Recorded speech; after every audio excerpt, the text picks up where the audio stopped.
Hello gamers! Welcome to Libang Pagong Gaming Channel, your go-to destination for all things about PlayStation.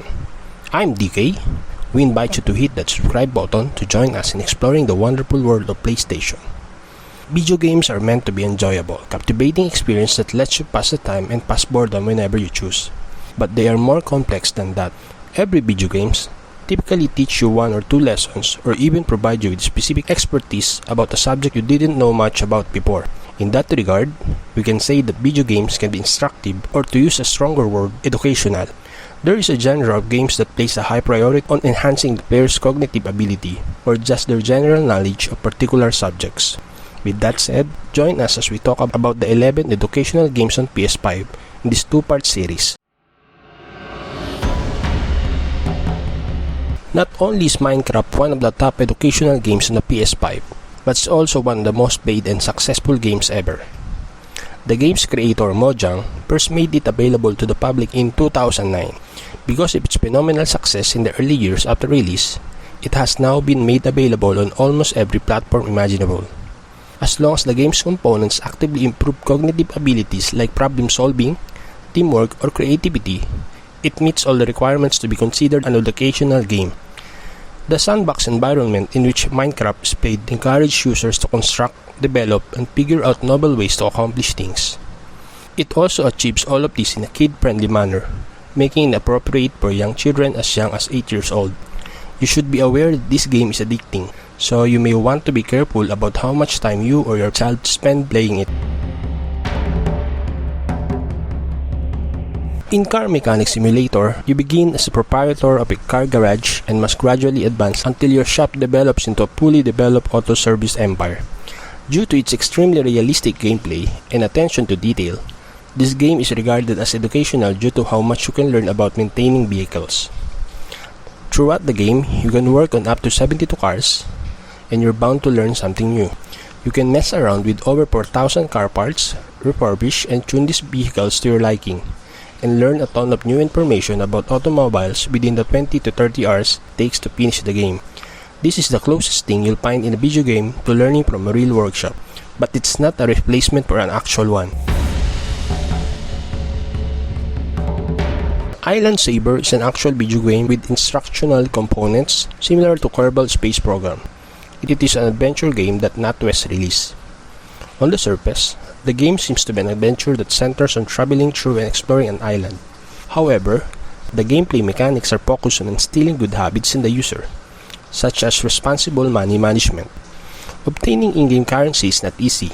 Only by performing community service tasks like picking up litter and saving Bankimals can you earn these coins, which you use to open additional locations. The creatures in the game known as Bankimals are like piggy banks filled with coins. The user learns how to use a bank account, pay taxes, and perform other financial activities in Island Saber through indirect means. It's a fantastic method to introduce a young child to the idea of handling money, and slightly older kids may also find it enjoyable. Human Anatomy VR is an interactive educational video game that's available on PSVR. With up to 7,000 meticulously modeled anatomical elements, Human Anatomical VR enables the player to study the human body in virtual reality. To get a closer look at the tiniest components of the body you're studying, a feature called Ant Mode 40 times shrinks you. There is a test you may take at any moment while playing the game if you want to see how much you've learned through hours of play. Human Anatomy VR is less fun-oriented than some of the other games in the list, but it is still among the top educational PS5 games because it emphasizes learning more than fun. The Niche, another simulation video game, was created by an independent Swiss developer by the name of Strayphone. After a successful Kickstarter campaign that assisted the developers in raising the funding required to get things started, the game was put into development. With some assistance from Whisper Games, the same studio also published the game when it was initially released in 2016. On the PlayStation platform, it did not come out until 2021. In the strategy game Niche, your primary goal is to preserve your species of animals from extinction by breeding them and using whatever means necessary.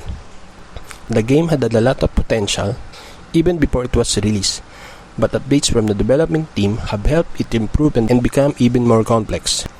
This was primarily accomplished by reading community comments and incorporating them into the game as effectively as possible. Given how genetics are defined and used, the entire breeding process in this game is quite realistic.